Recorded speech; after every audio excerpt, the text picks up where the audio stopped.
Welcome to Eat Your Backyard, my YouTube channel, where I share my backyard forest with you. If you're not subscribed already, please subscribe. Don't forget to hit the thumbs up button and leave a comment. I appreciate it. Helps in the YouTube algorithm to get the word out. See my sweet little hen here, finding some delicious bugs in the evening. This is the hen that got away. This is the one that escaped the pen today. Every day we get usually one that is a free ranger. Today, it is Blondie, the reddest chicken of the collection.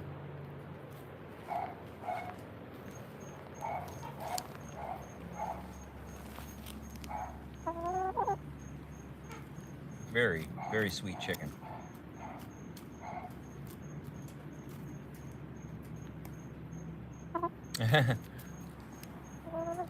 Hey, Palm Nation, good to see you. Uh-oh, we're getting a little bit of a rain just beginning. Thanks for everybody who jumped on the stream. Appreciate you.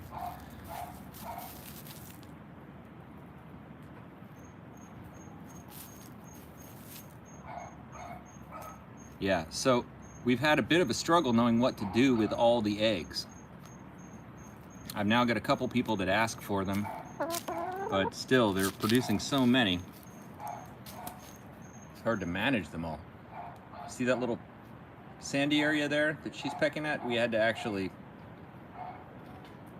bail on some eggs, put them in a hole there to feed the worms because we had too many. But, you know, they make great fertilizer too. You had snow. Oh, man. We actually had a freeze here. Not here, but here in Florida, we had a cold snap, couple of cold snaps one night. It got down to 35 degrees here, which was the coldest it has been in a while. Now, bear with me if the stream cuts out, I'll get back the connection. Sometimes it fails as we go under these power lines here.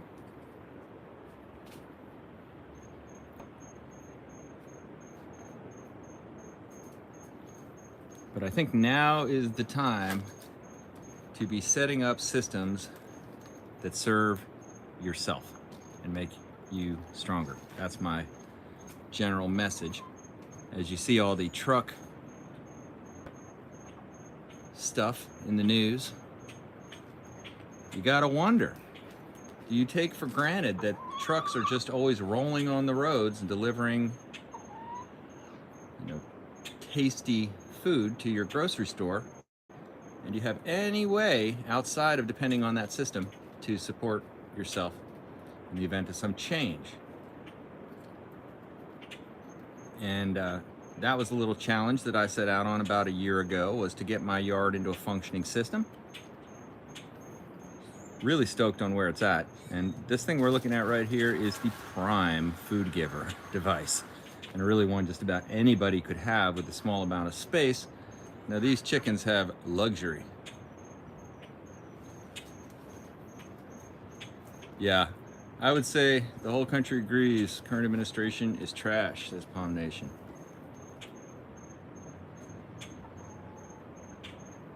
James Tropical says, great news, my grafted rosy gold mango has flower buds. Wow, you have a rosy gold, James Tropicals. Impressive. Impressive.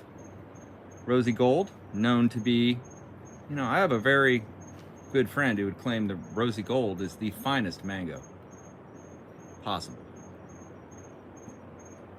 There you go, JP. Good to see you on the stream. I don't know if JP stands for Jordan Peterson, but welcome.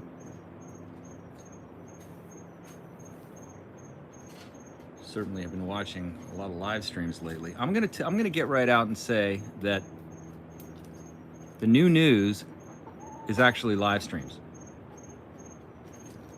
and that anytime you hear something on any news source, go see if there's a live stream where they're reporting, and go watch it and see if what they're telling you is completely false, just blatantly false. And watch for that. I've been doing that lately, and You know what I've discovered? A lot of times the news is just absolutely lying.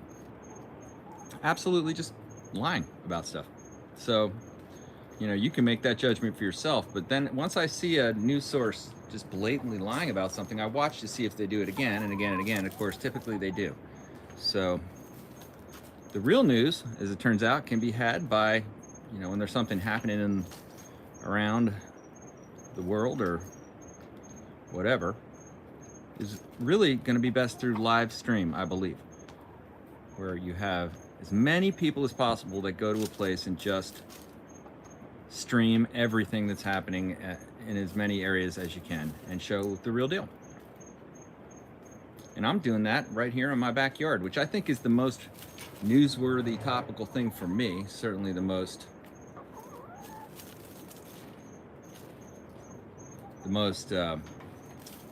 relevant to me is what I've got going on in my backyard. And not far from the backyard is the Atlantic Ocean. Lucky for me. Because that's also a great source of food. I've often thought, if I had to just live off of the food I could produce in my backyard and what I could forage, you could lower your standards and eat fish every day. Palm Nation out in the rural country. Sorry, sometimes the comments scroll by before I can read them. I live in a very rural county. Yeah, I like that. Hey, Spring Meadow Farm and Garden. Hi, welcome on the stream. All right, let's see. This hen is very well trained and should go right back in. I'll have to use my patented chicken calling. Chick, chick, yeah, chick, chick. Come on. Come on.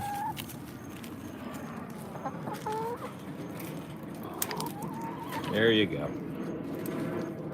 Join your flock.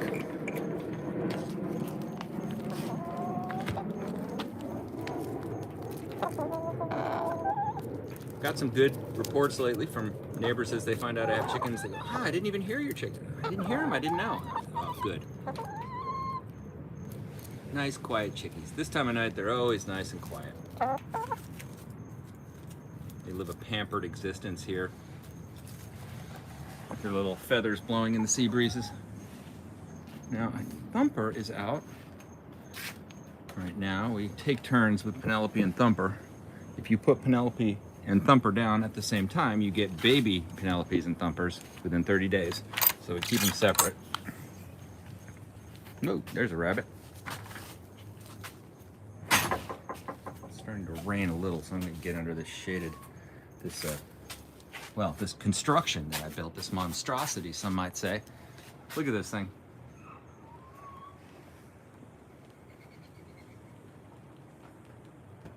Oops, starting to rain. Let me get under here. Any baby chicks? Well, those chicks you see out there, those chickens, are not even a year old. So they weren't chicks that long ago.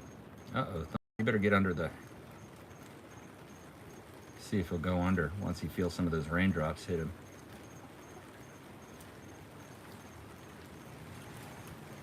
Yeah, see, he's shaking. He's shaking off the raindrops. He's not used to rain. Oh yeah. You wonder how much these animals know to just do themselves.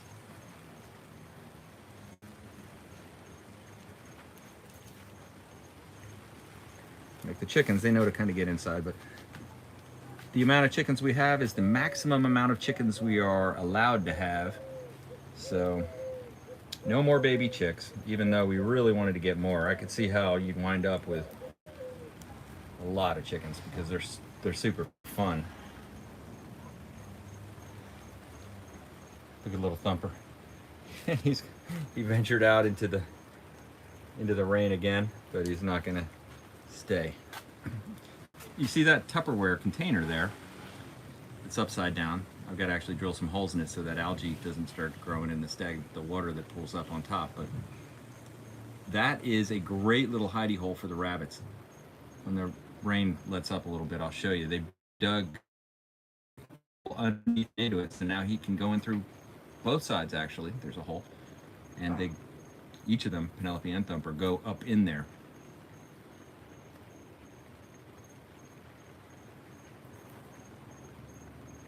Did YouTube nuke your comment? I don't think so.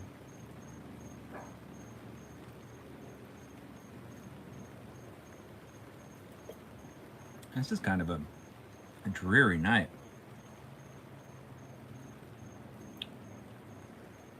I was surprised. Uh-oh. Combination deleted Wade Grayer's message. For some reason, this pigeon pea here had dropped all of its leaves, and I think it was because of that 35-degree kind of bump we got.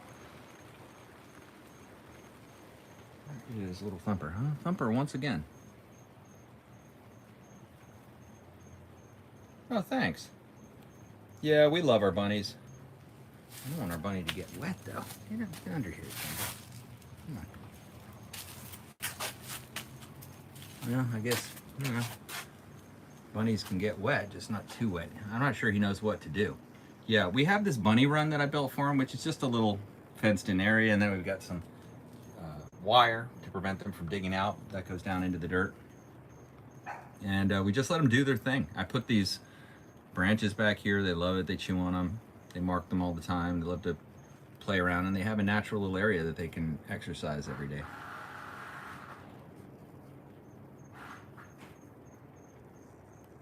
Doesn't seem to mind a little bit of water. I know if you get a rabbit too wet, they can actually die. So I don't know what that level of watering a rabbit is, but I don't think we've achieved it today. It's just a very light sprinkle. You see how he's marking that with his mouth? Such a cute rabbit. How you doing, Thumps? Gonna get that raccoon fur.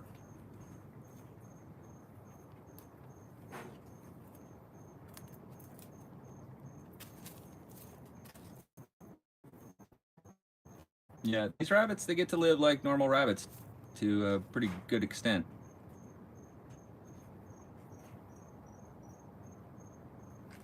We're still contemplating getting a larger rabbit, getting a chinchilla rabbit or a California rabbit, one of the meat rabbits, to get even more fertilizer to use in the backyard, which is the secret ingredient. JP says, where do you live in Florida? I am in Brevard County, eastern central Florida, on a barrier island about 5 blocks from the Atlantic Ocean, zone 10A in terms of grow zone. Look at these moringa trees. Can you believe it? You just got decimated by the coldness. All the leaves dropped off on these. I mean, it looked like a hard fail. I still think they're going to come back, but man, oh man, they took a hard hit. Oh, this is the time of the night where the chickens just stand there and aimlessly look in all directions. I don't know if that's a standard ground fowl thing, but I've observed this about them. I think it's really cute.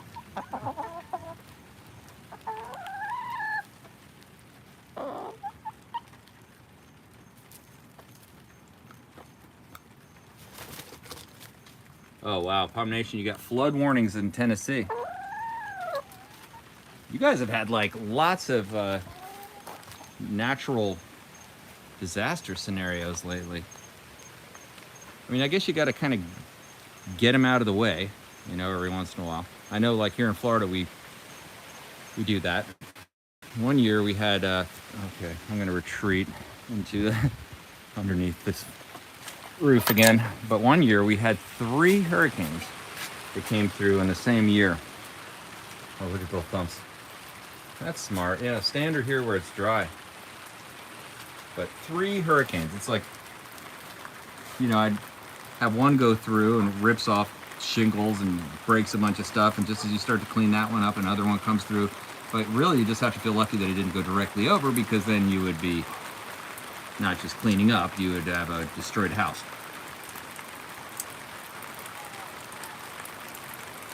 I really have found the experience of natural disasters, hurricanes, to be, oh, the Thumper does not know what to do. All right, I might have to rep you this rabbit. Yeah, you see, he's freaking out.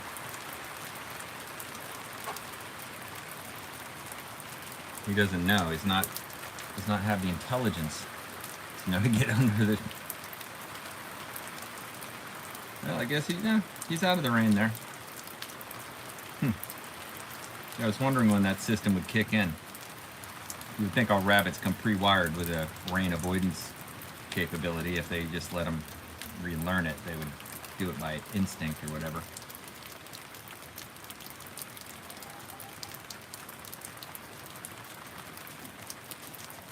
This area we commonly call the Zen Bunny Run, just because it's a enclosed little zone to come back here and chill with the animals. And that bench that I built, I am supremely pleased with. Oh, look at this. It's really raining.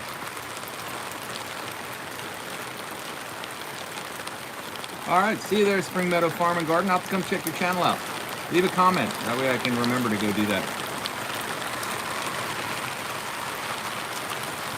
Well, the temperature right now is 72, 73 degrees.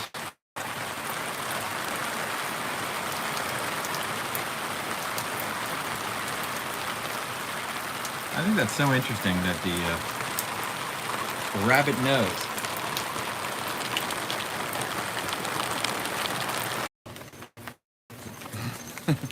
Trying to avoid the rain, but not doing a good job of it. It started to pick up even more, and then I lost my connection. Go back into the deeper regions of the jungle here. This is my little, in case you haven't seen this is my little chicken meadow. They've actually pecked a couple to death. You see there's this banana tree's leaning over. They pecked it so much around the base, it's just timber. This one gave its bananas already. That one's gonna go soon.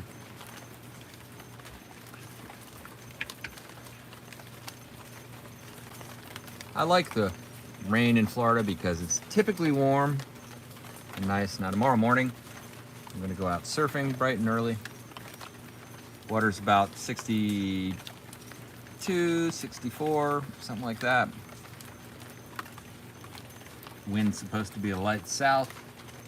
Just got a brand new surfboard. Just got an 11-foot surfboard that is a classic style of very old school longboard.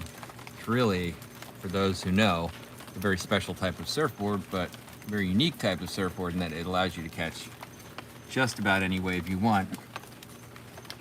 But it's so fun to surf. It's almost like, it's like surfing a boat.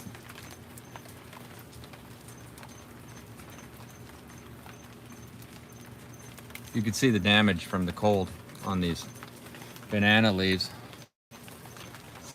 See that yellowish and then the burning, the black on the end. That's frostbite.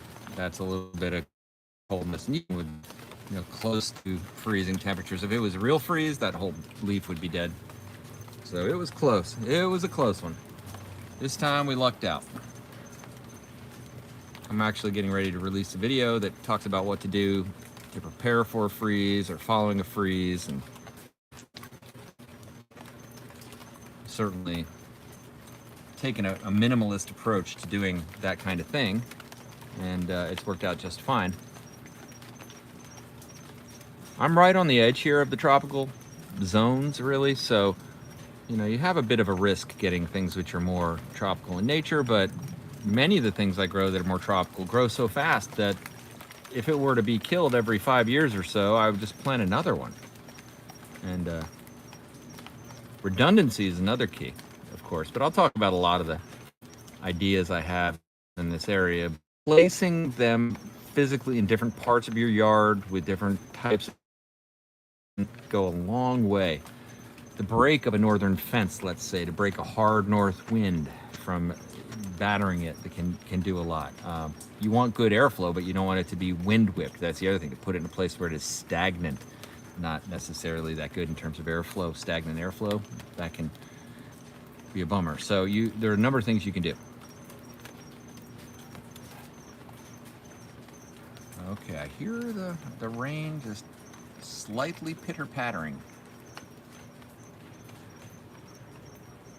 Isn't that cool? That's a giant lily. That's actually a white giant lily. Sounds like a heavy man from Sweden. White giant lily. Live. This is a purple giant lily. Larger, actually, typically, I would claim. Interesting how that happens, where the different varieties, have such big size differences. Oleander, I'm sorry, not Oleander, Oleander. I've been corrected many times. I released a video years ago where I misspoke the name because everybody who told me about it called it Oleander. Turns out it's Oleander. But anyway, a video on that woody shrub, the Oleander, which I do like, but it is totally poisonous, and I don't like poison. I'm kind of like not big on poisonous. So poisonous plants and also thorny plants, I've just eradicated them. Well, because they poison you and they hurt you. So I didn't want to have too many of those things, especially with 4 young kids. I didn't want to have a pointy, poisonous world for them to play in as much as possible. Yeah, beans until the moringa is ready. Yeah, the moringa has been planted throughout the backyard. So I should hopefully be having some good news from moringa. Actually, on the side of the house, it's perked up. The way they grow in the different areas of the yard, like I showed you the 2 that were dead over there by the Bunny Run, but I have some in other areas of the yard that are thriving. And I've utilized various trimming techniques on them to experiment with what they like in my yard, in my environment during times of the year. So I've got a pretty good sample set. It's one of those permaculture principles that you want to keep in mind, which is observe and interact. To me, that's curiosity, basically, but and applied to utility, where you're actually making a change based on what you observe in patterns for the short pattern period that you have to observe.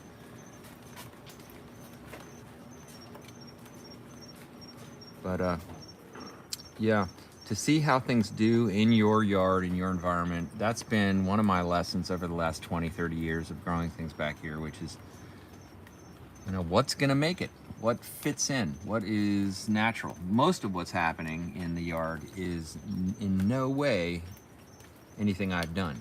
The vast majority, like I'd say what I do with this yard is maybe like 1%, but the earth and natural processes are doing everything else. And what I mean is I try not to overthink it.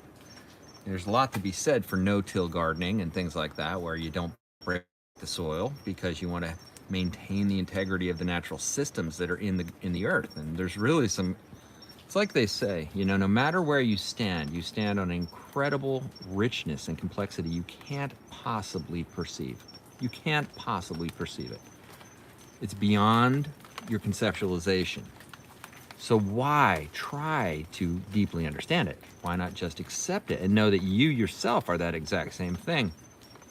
What I mean to say is, if we were to really, really atomize what's beneath the surface of this boggy soil right here, this sandy soil, as the rain seeps through it, we would see now an ever-improving ecosystem of bugs and bacteria, fungus, all kinds of things, setting up systems which interact and regulate each other. And also do all the other things like destroy each other and so on and so forth, and harass each other in terms of, like pests on these trees. But you find more or less a natural balance with what you have in your environment. I have some significant factors here to deal with on the beachside growing on basically a barrier island, which is just a sandbar. It's a glorified sandbar. Salt swept constantly. High wind environment in periods of time where like big wind, sometimes consistent wind for weeks and weeks, 15-mile-an-hour winds.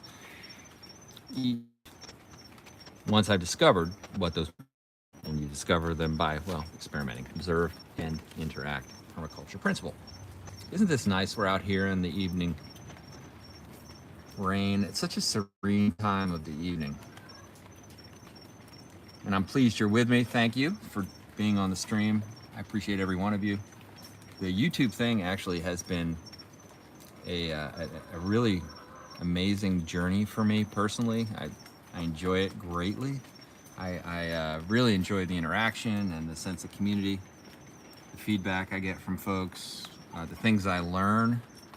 So YouTube for me has been a pretty awesome thing, and I'm looking for a new direction in this channel a bit, and I always do that. I always kind of switch it up. If you look at the videos over the years, you'll see a evolution, let's say, a certain oh, look who it is, La France. Welcome aboard. Liberté. But yeah, you'll see a certain progression of thoughts and ideas, and you'll see my life, which, you know, sometimes when I look back at these videos that I've done through the years with Jack and my other children and the moments we shared, I mean, I will watch them with my family sometimes, and we will absolutely laugh like pirates. Laugh in a way that is deeply satisfying. Like, holy moly, that happened. It's so beautiful. That's us doing that. Meaning, you know, just being out and enjoying each other in the backyard, and, you know, whatever, eating a fig or eating a mulberry or chopping down a banana tree. These are things that will last your whole lifetime, I claim. There's no moment you will have in that collection that will not be at the top of your stack, the things you would want to remember most in your life. And that's the kind of connection you can really make when you have a backyard that has things you're attracted to naturally. And I'm certainly very pleased with the current state of the yard. And, you know, I am sure you know, if you listen to the channel at all, that I am very much an existential philosophy person, in the sense that I believe that truth is evident on all levels, the highest to the lowest. It's the same, and you can see it if you look in all levels, the patterns and how the universe works, let's say, as a generalization, but yeah, how things work. And you see that deeply. The lower, it's like the lower you get, the closer you are to God. That's a saying that somebody said. But the lower you get, the closest you are to whatever that thing is that you are, that pattern that you are. So for me, having this backyard is, you know, it's not only pragmatic, it's not only a useful, awesome hobby where I have food in case, tapping into the system which I am already a part of. Oh, time to watch Duck Dynasty. Heck yeah. Is Duck Dynasty, combination, is Duck Dynasty still releasing episodes? Are they still doing their show? I used to watch them all the time. And my next question would be, do you watch Swamp People? You know, to me, that's a classic. I'll tell you what, in terms of TV shows, though, I love the homesteading shows, like Homestead Rescue. I don't know if you've ever watched that, but that is a very entertaining one, I always think. The guy just shows up with his kids and they try to help homesteaders. Nice. You watch the Swamp People. Yeah. Oh, you know what else I've been watching lately, I'm not afraid to admit, is Married at First Sight. Married at First Sight. You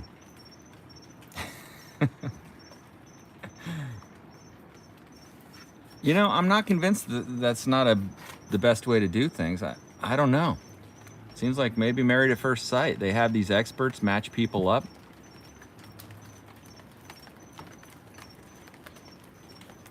Oh no, now I wish I knew French. La France. But I don't.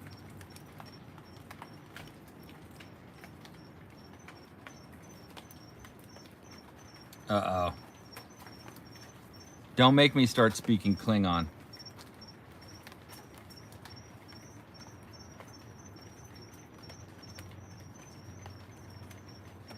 The rain. Waiting for the rain to stop. You know, you feel the wind slowing down. I looked at the weather. It's supposed to lessen through the evening and then swing south. Well, here are little chickies. Oh, maybe we can coop the chickies. Now, by the way, if this cuts out, I'll connect back through rather quickly, so just hang on. It usually doesn't take more than about 10 seconds for me to get back on, but I'm gonna... Oh, you hear the little cooing sounds of the chickens? These are...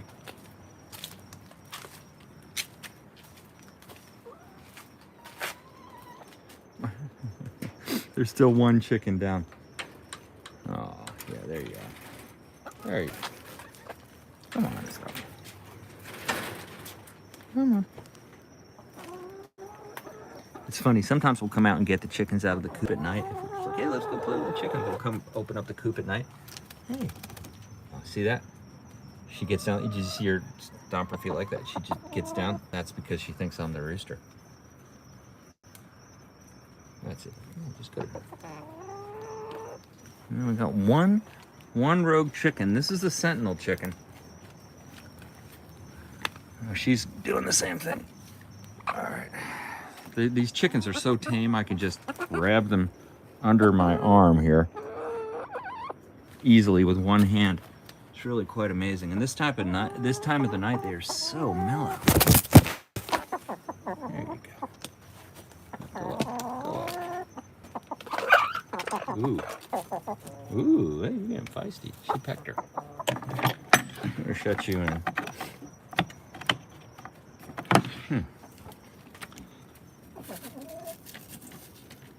We had wood chips blocking the door. This thing has been actually pretty good.